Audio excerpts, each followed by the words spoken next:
Laner. There's a few principles to the kind of business that you need to build that will make you into a millionaire fast laner. There's 5, and they are sense, control, entry, need, time, and scale. Let me walk you through them. Control is whether or not you have control of the business and also the livelihood of it. If there's something with high control, a business with high control, that means that there's no one entity that can fuck you.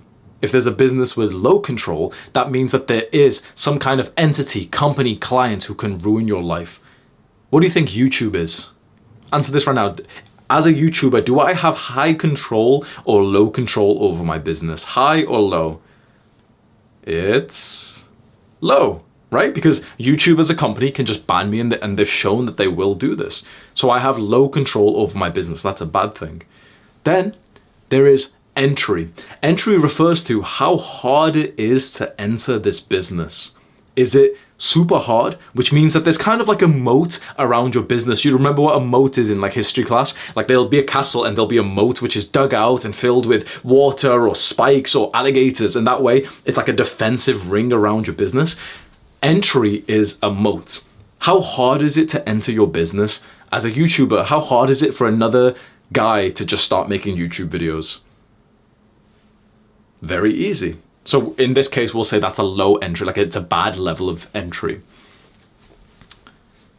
How about need? How much of a need is there for this business?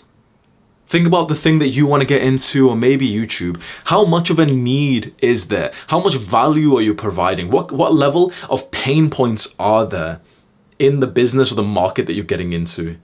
Need is all about just how many people want to buy the thing that you're about to produce.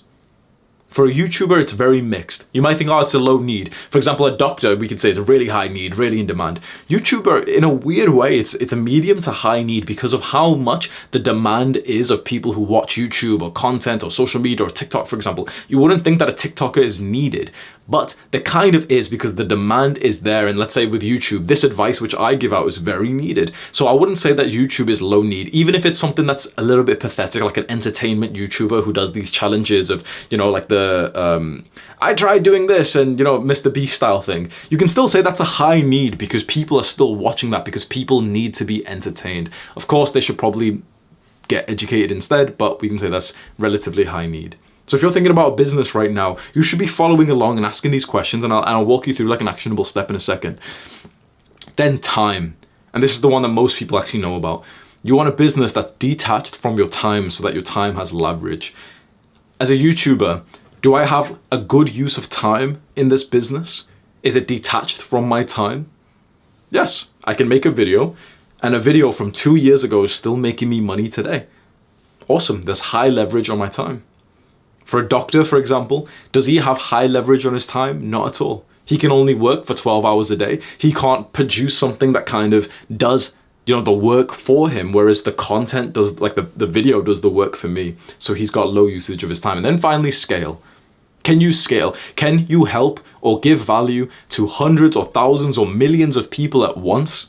As a YouTuber, you can. As a doctor, you can't. So these are just some examples. So sense, it's very interesting and it's very worthwhile for you to almost write down, if you wanted to do this, write down the letter CENTS and whatever business model you're thinking, put it against sense. Now, it does not need to be totally that every single one is checked off. For example, as a YouTuber, most of them aren't checked off.